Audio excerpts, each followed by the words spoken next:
নবী করিম সাল্লাল্লাহু আলাইহি সাল্লাম বলেছেন, কোনো মুসলমানের জীবনে যদি কোনো মুসিবত আসে, কোনো বিপদ আসে, কোনো সমস্যা আসে, সঙ্গে সঙ্গে সে যদি ইন্না লিল্লাহি ওয়া ইন্না ইলাইহি রাজিউন পড়ে এবং আরেকটা দোয়া পড়ে, আল্লাহুম্মা জুরনি ফি মুসিবাতি ওয়াখলুফ লি খায়রাম মিনহা, আল্লাহ আমার যে বিপদ হয়েছে এই বিপদের বিপরীতে এর বিনিময়ে আপনি আমাকে সওয়াব দিয়েন, বিনিময় দিয়েন, এবং বিপদে আমার যে ক্ষতি হলো আপনি এর চাইতে ভালো কিছু দিয়ে আমাকে পোষায় দিয়েন। এই দোয়া যদি কেউ পড়ে তো আল্লাহ রাব্বুল আলামিন তার ওই বিপদে যা ক্ষতি হবে তার থেকে বেশি দিয়ে তাকে অবশ্যই পুষিয়ে দিবেন। উম্মে সালামা রাদিয়াল্লাহু তাআলা আনহা, নবী করিম সাল্লাল্লাহু আলাইহি সাল্লামের স্ত্রী, তিনি বলেন যে আমি নবী করিম সাল্লাল্লাহু আলাইহি সাল্লামকে কিভাবে পেয়েছি তোমরা জানো? অদ্ভুত ঘটনা, শিক্ষা নেওয়ার মতো একটা ঘটনা। তিনি বলেছেন যে আমার স্বামী আবু সালামা যখন মারা গেলেন আমি খুব বেশি ব্যথিত হলাম, মর্মাহত হলাম যে একজন ভালো সঙ্গী হারালাম, স্বামীকে হারালাম। তো আল্লাহর কাছে আমি কেঁদে কেটে নবী সাল্লাল্লাহু আলাইহি সাল্লামের সেখানে এই দোয়াটা পড়েছি, আল্লাহুম্মা জুরনি ফি মুসিবাতি, আল্লাহ আমার মুসিবত এবং বিপদে আপনি আমাকে বিনিময় দিয়েন, বিপদ যে হলো এর বিনিময় আপনি আমাকে দিয়েন, ওয়াখলুফ লি খায়রাম মিনহা, এবং এই বিপদে আমার যা ক্ষতি হলো, আমি যে হারালাম স্বামীকে, তার চাইতে বেটার কিছু আমাকে দিয়েন। আমি দোয়া আল্লাহর কাছে করে গেছি সব সময়। আল্লাহ তাআলা আবু সালামা আমার স্বামীর মৃত্যুর পর অকল্পনীয়ভাবে, অভাবনীয়ভাবে আমাকে মুহাম্মদুর রাসূলুল্লাহ সাল্লাল্লাহু আলাইহি ওয়াসাল্লাম স্ত্রী বানিয়ে দিয়েছে। আবু সালামাকে হারিয়ে তার চাইতে বেটারটা পাইছেন না, পান নাই? মুহতারাম হাজরিন, অতএব যেই কোনো বিপদে ইমানদারের ইমান যত মজবুত হবে সে তত বেশি হাসতে পারবে যে আলহামদুলিল্লাহ আমার রব আমাকে যে অবস্থা রেখে খুশি, আমি অবস্থার উপরে খুশি, এবং বিপদ যতই আসবে আমি সেটাকে ওয়েলকাম করব, বেসবর হব না, ধৈর্যহীন হব না। আমাদের সংসারগুলোতে আজ যে অশান্তি, আমাদের সমাজে যে আজ বিশৃঙ্খলা, অশান্তি, এর মূল যদি কয়েকটা কারণ বের করা হয়, অন্যতম প্রধান কারণ হবে বেসবর, ধৈর্যহীনতা, সবরহীনতা। ঘরে ঘরে সংসারগুলো টিকছে না, ভেঙে খান খান হয়ে যাচ্ছে, প্রতি মুহূর্তে মুহূর্তে বিবাহ বিচ্ছেদের ঘটনা ঘটছে। অন্যতম কারণ ধৈর্য সহ্য নাই, ছেলেরও ধৈর্য নাই, মেয়েরও ধৈর্য নেই, কিছু হলেই সব হটমেজাজি হয়ে যায়, সবাই কাট্টি দেওয়া শুরু করে। কাট্টি বুঝুন তো? আপনাদের এলাকায় কি বলে? দোস্ত দোস্ত একটু অভিমান হলে, রাগারাগি হলে বলে না তোর সাথে কাট্টি, এই যে তোর সাথে আর কথা নাই। স্বামী স্ত্রীর মধ্যে আজকাল এই অবস্থা, প্রতিটি ঘরে ঘরে অশান্তির মূল কারণই হলো সবরহীনতা, যে ধৈর্য জিনিসটা আজ আমাদের কাছ থেকে নাই। এটাকে আমরা ইবাদত মনে করি না। একটা জটিলতা হলো আমালুল কুলুব বা অন্তরের আমলগুলোকে আমরা একেবারে কেয়ার করি না, অথচ অন্তরের আমলগুলোর গুরুত্ব অনেক বেশি। আমরা বাহ্যিক আমলকে গুরুত্ব দেই, নামাজ পড়া বাহ্যিক আমল, সিয়াম পালন করা বাহ্যিক আমল, যাকাত দেওয়া বাহ্যিক আমল, তেলাওয়াত করা বাহ্যিক আমল, এগুলো বাহ্যিক অঙ্গ প্রত্যঙ্গ দিয়ে, চোখ মুখ হাত পা এগুলো দিয়ে করতে হয়। কিছু আমল আছে যে আমলগুলো অন্তরের ভেতরে লালন করতে হয়, এগুলো দেখা যায় না, এর ভিতরে সবর অন্যতম। এই আমলটা যদি কেউ করতে পারে, ভেতরে যদি ধৈর্যটা আনতে পারে, এটা নিজের সঙ্গে নিজে সংগ্রাম করে করতে হয়, এর জন্য লড়াই করতে হয়, এর জন্য সমালোচনা করতে হয়, নিজের হিসাব মিলাতে হয় যে আমি মানুষটা কতটা ধৈর্যশীল, কতটা ধৈর্যহীন, আমি কতটা হটমেজাজি হই, বইয়ের সাথে কয়বার আমি বদমেজাজি দেখাই। বই হিসাবে তিনি চিন্তা করবেন স্বামীর সাথে কয়বার তিনি বদমেজাজি করেন, প্রতিদিনের হিসাব মিলাবেন, এরপর তিনি নিজের যোগ বিয়োগ করে নিজেকে সংশোধনের চেষ্টা করবেন। আমরা চেষ্টা করব তো ইনশাআল্লাহ। আল্লাহ রাব্বুল আলামিন আপনাকে, আমাকে, আমাদের সবাইকে সবরকারী মানুষদের কাতারে শামিল হওয়ার তৌফিক দান করুন। মুহতারাম হাজরিন, নবী করিম সাল্লাল্লাহু আলাইহি ওয়াসাল্লাম তিনি তার সাহাবা একরামকে সবরের প্রশিক্ষণ দিয়েছেন। এমন কিছু সাহাবী সঙ্গী তিনি পেয়েছেন যারা ধৈর্যের রুদ্রমূর্ত প্রতীক ছিলেন, তারা এরকম দৃষ্টান্ত ছিলেন যে তাদের ধৈর্য, এক একজনের সবরকে আমরা যদি অ্যানালাইসিস করি তো বিশাল বড় বড় হিস্ট্রি হয়ে যাবে, অনেক বড় দাস্তান হয়ে যাবে, শুধুমাত্র এক একজন সাহাবীর সবরকে যদি আপনি অ্যানালাইসিস করেন, গবেষণা করেন। আজ মুসলমানদের মধ্যে এটার বড় বেশি অভাব। সবর করার চেষ্টা করব তো ইনশাআল্লাহ। মুশকিল হলো আমরা যারা বদমেজাজ, আমাদের সবর কিভাবে আসবে? আমরা অনেকে চেষ্টা করি কিন্তু ধৈর্য ধারণ করতে পারি না। ওই যে ডায়রিয়ার রোগীর মতো ডাইরেক্ট হয়ে যায়, হুটহাট করে যা তা বলে ফেলি, পরে আফসোস করি। তো সবর আনার জন্য কিছু আমল আছে ভাইরা। নাম্বার 1, আপনার ভিতরে সবর আনার জন্য আপনি প্রতিনিয়ত আল্লাহ রাব্বুল আলামিনের কাছে দোয়া করবেন যে আল্লাহ আপনি আমাকে সবর এবং ধৈর্য ধারণ করার তৌফিক দান করেন। যে কোনো বদামল দূরের জন্য আল্লাহ তাআলার কাছে পানাহ চাইতে হয়। নবী আলাইহিস সালাম পানাহ চাইতেন, এই জন্য আল্লাহর কাছে দোয়া করতে হবে। নাম্বার 2, ধৈর্যশীল মানুষদের সাথে থাকতে হবে। কিছু মানুষ আছে দেখবেন যে তুফান হয়ে গেছে, কিন্তু উনি ঠান্ডা মাথায় সব কিছু ডিল করছেন, অস্থির হচ্ছেন না, হুলস্থুল করছেন না, এবং খুব ঠান্ডা মাথায় উনি শান্ত মেজাজে সব কিছু ডিল করে ফেলছেন, সব কিছু সমাধান করে ফেলছেন। এরকম কিছু ঠান্ডা মাথার মানুষ সব সমাজে আছে। এই মানুষগুলোকে খুঁজে খুঁজে বের করে এদের সাথে থাকবেন। দেখবেন যে আপনি যেটার কারণে আগুন হয়ে যেতেন, উনি সেটার ব্যাপারে দেখবেন যে একেবারে ঠান্ডা পানির মতো শীতল, উনি একেবারে অস্থিরতা দেখাচ্ছেন না। এরকম মানুষগুলোর সোহবত এবং সান্নিধ্য আপনাকে সবরকারী হতে সহায়তা করবে। এটা সব দিকেই পাবেন। কিছু না কিছু মানুষ পাবেন যে তারা খুব বেশি সবর করতে পারে, তাদের মধ্যে আত্মনিয়ন্ত্রণ ক্ষমতা অনেক বেশি। তাদের সান্নিধ্যে যত বেশি থাকবেন তত বেশি আপনার মধ্যে এই সবর করার মানসিকতা আসবে ইনশাআল্লাহ। নাম্বার 3, যদি কখনো আপনার রাগ দেখানোর মতো পরিস্থিতি তৈরি হয়, আপনি নিজেকে বলবেন ঠিক আছে রাগ দেখাবা তুমি, কিন্তু এখন না, একটু পরে, একটু পরে। যদি কিছু সময় ক্ষেপণ করতে পারেন, এরপরে যদি রাগ করেনও, সেই রাগটা হবে ব্যালেন্সেড রাগ, সেটাতে বেসবরির কোনো কিছু থাকবে না, একেবারে সেটা দেখবেন যে ভারসাম্যর সাথে আপনি একেবারে রাগ করতে পারবেন, যে রাগে ক্ষতিকর কিছু হবে না। আর যদি যখন হট মেজাজ হলো না এখনই আমি এটা দেখে ছাড়বো, তাহলে শেষ, আপনি আর সামনে আগাইতে পারবেন না। যত বদমেজাজি মানুষ আছে এরা দেখবেন যে তৎক্ষণাৎ কিছু একটা করে ফেলতে চায়। যদি তারা সবর করে নিজেকে আটকে রাখতে পারে যে ঠিক আছে করব, আর একটু পরে, একদিন পরে করেন, দেখবেন রাগ অটোমেটিক অর্ধেকে নেমে গেছে। কথা কি বুঝাতে পারছি? নাম্বার 4, সবর নিজের ভিতরে আনার জন্য বদমেজাজ এবং রাগ নিয়ন্ত্রণের যে আমলগুলো আছে সেগুলো করবেন। সে আমলগুলো কি কি? নাম্বার 1, আউযু বিল্লাহি মিনাশ শাইতানির রাজিম বেশি বেশি করে পাঠ করা। কোরআনে কারীমে আল্লাহ বলেছেন ইম্মা ইয়ানজাগান্নাকা মিনাশ শাইতানি নাযগুন ফাস্তাইয বিল্লাহি মিনাশ শাইতানির রাজিম। শয়তান যদি তোমাদেরকে খোঁচা দেয়, এই যে মানুষকে রাগায়, বদমেজাজ করে, আখিরাত ধ্বংস করে, দুনিয়া ধ্বংস করে, এজন্য শয়তান যদি তোমাকে খোঁচায় যদি বদমেজাজ বানায় বা ক্ষতিগ্রস্ত করতে চায়, তাহলে আউযু বিল্লাহি মিনাশ শাইতানির রাজিম বলবে। এটা আল্লাহর নির্দেশনা। এজন্য শয়তান থেকে পানাহ চাইতে হয় বদমেজাজ হলে, রাগ হলে। এক ব্যক্তি নবী করিম সাল্লাল্লাহু আলাইহি সাল্লামের সময় রাগ হচ্ছিলেন, খুব রাগান্বিত, ক্রোধান্ধ হয়ে গেছে, রাগে অগ্নিশর্মা হয়ে গেছে। নবী সাল্লাল্লাহু আলাইহি সাল্লাম দূর থেকে দেখে বলছেন এই লোকটার মধ্যে যে প্রচন্ড রাগ দেখা যাচ্ছে, খুব বদমেজাজ হয়ে গেছে, ইন্নিল্লা আ'লামু কালিমাতান, আমি একটা বাক্য জানি, এই বাক্যটা যদি সে বলে তার রাগ কমে যাবে। তখন নবী সাল্লাল্লাহু আলাইহি সাল্লাম তাকে শুনিয়ে শুনিয়ে দূর থেকে সে বাক্যটা পাঠ করলেন, সেটা হলো আউযু বিল্লাহি মিনাশ শাইতানির রাজিম। এই বাক্য পাঠ করার পর ওই লোকটা দূর থেকে শুনে তিনি ওই বাক্যটা পাঠ করলেন এবং তার বদমেজাজি আল্লাহ রাব্বুল আলামিন দূর করলেন। ভাইরা আমার, আমরা হলে তো যায় বলতাম এ ভাই তোমার মাথা এত গরম হয়ে গেছে, তোমাকে একটা দোয়া শিখাই দিই, এই দোয়াটা করলে সাথে সাথে তোমার মাথা ঠান্ডা হয়ে যাবে, তুমি আউযু বিল্লাহির সাথে পাঠ করো। এটা তার কাছে যাই আর রাগের মুহূর্তে বললে দোয়া সে নেওয়া তো দূরের কথা, বরং বক্সিন একটা আপনার নাকের ভিতর মারার আশঙ্কা ছিল, কি থাকবে কি থাকবে না।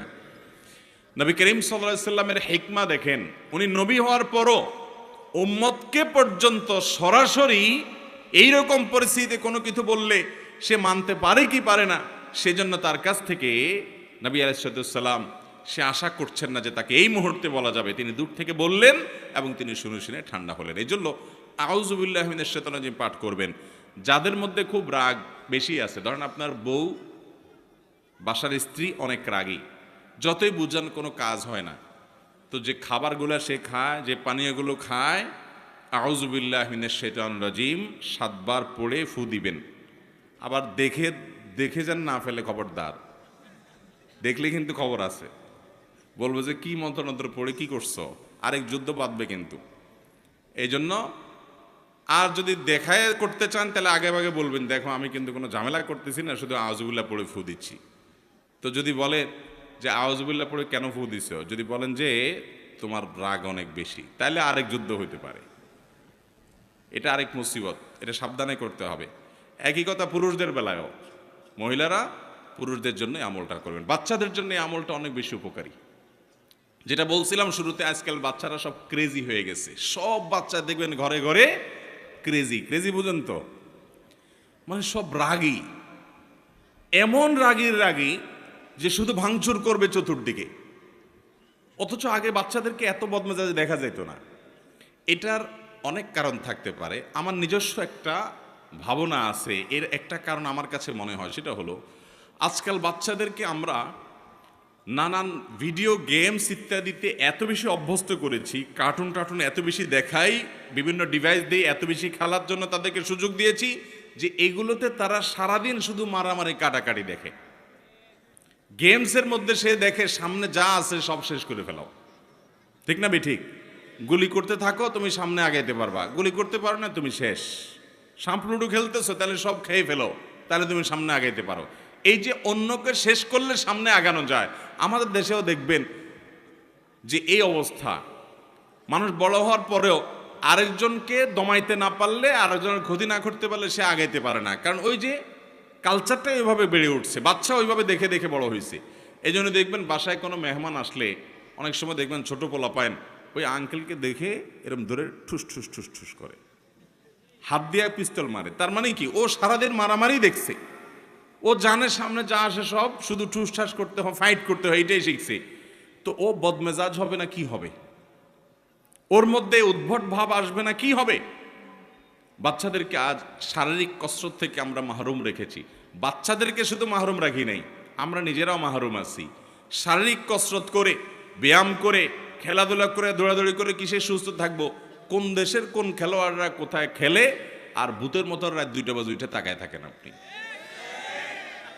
সে খেলে গোল দেয়, আপনি এখানে লাফ দিয়ে উঠেন। সে খেলে হেরে যায়, আপনি এখানে চোখের পানি ফেলেন। ভাই, পাগলামিরও তো একটা সীমা থাকা উচিত। আল্লাহ তাআলা আপনাকে সুস্থ শরীর দিচ্ছে, আপনি ব্যায়াম করেন, নিজে দৌড়াদৌড়ি করেন, নিজে খেলাধুলা করেন, নিজে কম্পিটিশন করেন, করে সুস্থ থাকেন। এখন সেটা না, বাচ্চার হাতে একটা ধরা দিয়েছেন যে তুইও ধ্বংস হ, চোখ নষ্ট কর, মাথা নষ্ট কর, ব্রেইন নষ্ট কর, ইমান নষ্ট কর, আমল নষ্ট কর, ক্রেজি হয়ে যা, বদমেজাজ হয়ে যা। আর আপনিও একটা বাক্স এটা সামনে নিয়ে বসছেন, সে গোল দিছে আর আপনি লাভ দিয়ে উঠতেছেন। ভাইয়েরা আমার, মুসলমানের কর্মকাণ্ড এত উদ্ভট হবে না, এত অযৌক্তিক হবে না, এত হাস্যকর হবে না। নবী করিম সাল্লাল্লাহু আলাইহি ওয়াসাল্লাম তিনি দৌড়াদৌড়ির কম্পিটিশন করেছেন, সাহাবীদের সাথে করেছেন, নিজের স্ত্রীর সাথে করেছেন। তিনি সাহাবীদের শুটিং প্রতিযোগিতায় উৎসাহিত দিক করেছেন। শারীরিক ব্যায়াম হয় এই ধরনের খেলাধুলাকে এলাও করেছেন, যেখানে জুয়া নাই, যেখানে সতর মুক্ত করা হয় না, যেখানে চোখের জেনা হয় না, যেখানে হারাম কিছু নাই, সেগুলোকে তিনি অনুমোদন করেছেন। আর মুসলমানের সন্তানরা রাতকে রাত নষ্ট করে, সময় স্বাস্থ্য নষ্ট করে, শরীর নষ্ট করে, চোখের জেনা করে, অন্যের সতর উন্মুক্ত সতরের দিকে দৃষ্টিপাত করে গুনাহগার হয়। এবং মুমিন হিসাবে, ইমানদার হিসাবে কুফুরের প্রতি, আল্লাহর প্রতি অবিশ্বাসী প্রতি যে অপছন্দ করা তার ইমানের দাবি ছিল, ওয়ালা এবং বারার দাবি ছিল, সেটা তার অন্তর থেকে ধুয়ে মুছে পরিষ্কার করে একাকার হয়ে তার সবচেয়ে বড় আদর্শ আর সবচেয়ে বড় কাফেররা, যারা সমকামিতাকে প্রমোট করে, যারা সমকামিতাকে বৈধতা দেয়, যারা অসংখ্য অন্যায় অনাচারকে বৈধতা দেয়, অনেক মুসলমানের প্রতি জুলুমকে যারা বৈধতা দেয়, তারাই আপনার হিরো, তারাই আপনার স্টার এবং তারকা। আল্লাহ রাব্বুল আলামিন আমাদের বিবেকগুলোকে যেন জাগ্রত হয় সেই তৌফিক দান করেন। ভাইরা আমার, তো বলছিলাম বাচ্চারা ক্রেজি হয়ে যাচ্ছে, আমরা ক্রেজি হয়ে যাচ্ছি। গোটা সমাজে চতুর্দিকে দেখবেন অধৈর্যের চর্চা, ঘরে ঘরে, জনে জনে, জায়গা জায়গা, সর্বত্র। ভালো মুসলমান হওয়ার জন্য, নেককার মুসলমান হওয়ার জন্য শত শত নফল আমল, শত শত জিকির আজকার, শত শত তাসবিহ চাইতে অনেক গুণ বেশি উত্তম হবে আপনার সারা দিন রাত 24 ঘন্টার ভিতরে 2-4টা জায়গায় বদমেজাজ দেখানোর, রাগ করার ইস্যু তৈরি হয়েছে, কিন্তু নিজেকে নিয়ন্ত্রণ করে যেখানে যতটুকু না হলে নয় সেখানে ততটুকু ব্যবহার করতে পেরেছেন। নিজেকে এই নিয়ন্ত্রণ করতে পারলে আপনি আল্লাহ তাআলার কাছে ওই শত সহস্রবার তাসবিহ করার চাইতে অধিক সওয়াব পাবেন চেষ্টা করব না ইনশাআল্লাহ। ভাইরা আমার, এই সবর বা ধৈর্য 3 প্রকার। একটা হলো আস-সবরু আলাত তাআত, ভালো কাজ করতে ধৈর্য লাগে কি লাগে না? শীতকালে ফজরের সময় কনকনে শীতের মধ্যে, ঠান্ডার মধ্যে উঠে উজু করে ফজর নামাজ পড়তে যাইতে ধৈর্য লাগে না? মনে চায় না, কষ্ট হয়, তারপরও নিজের সঙ্গে নিজে লড়াই করে সংগ্রাম করে কাজটা করতে হয়। এটা যারা করতে পারে এরাই হলো সত্যিকারের বীর, এরাই হলো সত্যিকারের মেরুদণ্ডওয়ালা মানুষ, সত্যিকারের সাহসী মানুষ, যে তাদের প্রবৃত্তির গোলামি তারা করে না, যে নফস যা বলে তা করে। সে নিজের কল্যাণের পথে মন না চাইলেও সে এগিয়ে যায়। সবর, ভালো কাজ করতে সবর লাগে। আর দ্বিতীয় ধৈর্য হলো আস-সবরু আনিল মাসিয়া, পাপের কাজ, অপরাধের কাজ, এগুলো থেকে বাঁচার জন্য সবর লাগে। আপনার চোখের এরিয়াতে অনলাইনে, অফলাইনে, ফেসবুকে, বাহিরে বিভিন্নভাবে সুন্দরী নারী চলে আসছে, অশ্লীল কোনো দৃশ্য চলে আসছে। আপনার ভেতর থেকে প্রবৃত্তি বলছে দেখে নে, তাড়াতাড়ি দেখে নে, মিস হয়ে যাবে, চলে যাবে, তাড়াতাড়ি দেখ। মন থেকে আপনাকে উস্কে দেয়। আপনি তখন যদি নিজেকে আটকে রাখতে পারেন, নিয়ন্ত্রণ করতে পারেন, সবার মানেই হলো হাবসুন নফস, নিজেকে নিয়ন্ত্রণ করা, যে না আমি দেখবো না, আমার আল্লাহ নিষেধ করেছেন, হারাম। এটা যদি করতে পারেন তাহলে সেক্ষেত্রে এটা হলো গুনাহ থেকে সবর করা। এটা করতে পারলে একটা জয়ীফ হাদিস দ্বারা প্রমাণিত, একটা জয়ীফ হাদিসে বর্ণিত হয়েছে, করার সুযোগ তৈরি হয়। আর সে যদি নিজেকে নিয়ন্ত্রণ করতে পারে তাহলে আল্লাহ রাব্বুল আলামিন তাকে ঈমানের স্বাদ তৎক্ষণাৎ অনুভব করার তৌফিক দান করেন। আপনি খেয়াল করেন, কোনো সুন্দরী নারী বা অশ্লীল কোনো দৃশ্য যেটা দেখা আপনার জন্য হারাম, যেটা আপনার মনকে অস্থির করে দিবে, যেটা আপনার মনের জেনার দিকে নিয়ে যাবে, যেটা আপনাকে অন্যান্য জেনার দিকে নিয়ে যাবে, সেটা দেখা আল্লাহ তাআলা হারাম করেছেন। ওই জিনিসটা যদি আপনি দেখেন, দেখলে সাথে সাথে একটু নগদ স্বাদ পাবেন, মজা পাবেন, ঠিক আছে, কিন্তু পরক্ষণে অস্থির হয়ে যাবেন। এটা হলো অনেকটা চুলকানির মতো, চুলকাইতে অনেক মজা পাবেন কিন্তু চুলকানির পরে জ্বলবে, ঠিক না ভাই? ঠিক। দেখার পর যখন চোখের আড়াল হয়ে যাবে এরপর আপনি অস্থির হয়ে যাবেন, হায় হায় কই গেল, কারণ তো দাঁড়ায় থাকবে না আপনার জন্য। আর যদি আপনি না দেখেন, কষ্ট করে নিজেকে নিয়ন্ত্রণ করেন, সবর করতে পারেন যে আমি দেখব না, তাহলে এর ফলশ্রুতিতে কিছুক্ষণ পরেই, প্রথমে একটু কষ্ট হবে, কিছুক্ষণ পরে আপনার ভিতরে এক ধরনের স্বাদ, এক ধরনের তৃপ্তি অনুভব হবে যে আমি আল্লাহ তাআলার আদেশ রক্ষা করতে পেরেছি, আমি নিজেকে নিয়ন্ত্রণ করতে পেরেছি, আমার মেরুদণ্ড আছে, আমি ডায়রিয়ার রোগী না, ডাইরেক্ট হয়ে যাই নাই, নিজেকে কন্ট্রোল করতে পারছি। যাদের কন্ট্রোলিং পাওয়ার নেই, যেখানে সেখানে কাইত হয়ে যায়, যেখানে সেখানে যা তা মনে চায় সেটা করে ফেলে, তারা হলো বেসবর। একজন ইমানদার তিনি যখন গুনাহ থেকে বাঁচার জন্য এরকম চেষ্টা করেন, কসরত করেন এবং জিতে যান, তো এই ব্যক্তি হলেন প্রকৃত সবরকারী। আল্লাহ তাআলা আমাদেরকে প্রকৃত সবরকারী হওয়ার তৌফিক দান করুন। তাহলে সবর 3 প্রকার। একটা হলো ভালো কাজ করতে গেলে মনে চায় না, কষ্ট হয়, তারপরও ভালো কাজ করা, এটা এক প্রকারের সবর। মন্দ কাজ বা খারাপ কাজ করতে মনে চায়, যথেষ্ট কারণ আছে, তারপরও মন্দ কাজ করে না, ধৈর্য ধারণ করে, এটা হলো দ্বিতীয় প্রকার। আর তৃতীয় প্রকার সবর হলো আস-সবরু ইনদাল মুসিবাহ বা ইনদাল মাসায়েব, বিপদ আপদের সময় অধৈর্য না হয়ে আল্লাহ রাব্বুল আলামিন যে বিপদ আমাকে দিয়েছেন এর মধ্যে কল্যাণ আছে, এই বিশ্বাস এবং ইয়াকিন রেখে কোনো কল্যাণ না হোক সওয়াব তো অবশ্যই পাবো। নবী করিম সাল্লাল্লাহু আলাইহি সাল্লাম বলেছেন, আজাবান লি আমরিল মুমিন ইন আমরাহু কুল্লাহু খায়র। ইমানদারের বিষয়টা দেখে আমার কাছে বড় অদ্ভুত লাগে, আমি আশ্চর্য হই, বড় পিকুলিয়ার ইমানদারের পুরো জীবনটা, তার জন্য শুধু কল্যাণই কল্যাণ, হাতির মতো মরলেও লাখ, বাঁচলেও লাখ, ইমানদারের জীবনে ক্ষতি বলতে কিছুই নেই। কারণ ইন আসাবাহু খায়রুন, ইমানদারের জীবনে যদি ভালো কিছু অর্জন হয় তখন সে শাকারা, আল্লাহ শুকর আদায় করে। তাহলে ভালো জিনিস পাইলো, কোনো গুড নিউজ সে পেল, আবার আল্লাহর শুকর আদায় করে সওয়াব সে অর্জন করলো। ওয়াইন আসাবাহু শাররুন, আর ইমানদারের জীবনে যদি কোনো বিপদ হয়, ক্ষতি হয়, সবারা, সে ক্ষতিতে সবর করে, হাসি মুখে মেনে নেয় আল্লাহর ফয়সালাকে। ফাকানা খায়রাল্লাহ, তখন তার বিপদে যে ক্ষতি হলো সবর করার মাধ্যমে এর চাইতে বেশি তার আমল নামা আল্লাহ তাআলা সওয়াব দিয়ে তাকে পুষিয়ে দেন, এবং এই ক্ষতি যেটা হয়েছে আল্লাহ তাআলা পরবর্তীতে এটাকে আরো অনেক বেশি কিছু দিয়ে তাকে পুষিয়ে দেন। তাহলে ইমানদারের জীবনে হারাবার মতো কোনো কিছুই নাই। তার জীবনে ছোট বড় যে কোনো সমস্যা নিজেকে নিয়ন্ত্রণ করার চেষ্টা করে। আমরা সবর করার চেষ্টা করব তো ইনশাআল্লাহ। আজ থেকে আসুন তাহলে আমরা একটু সংকল্প করি, শপথ করি যে আগামীকাল থেকে সকাল থেকে রাত পর্যন্ত আমরা শোয়ার আগে একটু হিসেব মেলাবো। মুশকিল শোয়ার আগে তো আমাদের টাইম নেই, কারণ মোবাইলে মোনাজাত ধরতে ধরতে আমাদের ঘুমাইতে হয়, ঠিক না ভাই? ঠিক। দুই হাতে মোনাজাত ধরে এত লম্বা মোনাজাত যে ঘুমের চোটে মুখের উপরে মোবাইল পড়ার আগ পর্যন্ত ঘুমায় না। এহতেসাব, নিজের হিসাব নিজে মিলানো। আমি তো জান্নাতের পথযাত্রী ভাই, কোন জায়গায় দাঁড়িয়ে আছি? আমি যে জায়গায় দাঁড়িয়ে আছি এই পথের মাথায় কি জাহান্নাম আছে না জান্নাত আছে? হিসাব মিলানোর সময় নেই। অবসর সময়গুলো আজ এই মোবাইল ফোন নিয়ে গেছে, ফেসবুক নিয়ে গেছে, ইউটিউব নিয়ে গেছে। এক্ষেত্রে আমরা ডাইরেক্ট হয়ে গেছি ওই যে ডায়রিয়ার রোগীর মতো, স্ক্রল করতেছে আঙ্গুল দিয়ে, কত দূর যাচ্ছে, মাইলকে মাইল স্ক্রল করে যাচ্ছে। যদি সূক্ষ্ম কোনো যন্ত্রপাতি দিয়ে চেক করা যেত তাহলে এই আঙ্গুলটার মাথা দেখতেন যে অনেক ক্ষয় হয়ে গেছে। এত পরিমাণ ঘুরছে মোবাইলের উপরে যে মাথা কি হয়ে গেছে, ক্ষয় হয়ে গেছে। কি দেখছে ভাই? এই যে আপনি টানতেছেন, মনে হচ্ছে কিছু হারাইছে, যাচ্ছে তো যাচ্ছে, যাচ্ছে তো যাচ্ছে। ভাইরা আমার, এরকম লাগামহীন হয়ে যাওয়া, নিয়ন্ত্রণ হয়ে যাওয়া, এটাও সবরের খেলাফ। নিজেকে নিয়ন্ত্রণ করতে হয়। এই জন্য রাতে শোয়ার আগে হিসাব মিলাবো যে আজকের দিনে আমি কয়জনের সাথে রাগ দেখাইছি। আপনাকে শয়তান কিন্তু বুঝাবে না তুমি তো অন্যায় রাগ করো নাই, তুমি ন্যায়সঙ্গতভাবে রাগ করছো, ঠিক আছে। রাগ করাটা দোষের না। আল্লাহ এই জন্য বলেছেন ওয়াল কাযিমিনাল গায়যা ওয়াল আফিনা আনিন নাস আল্লাহু ইউহিব্বুল মুহসিনিন।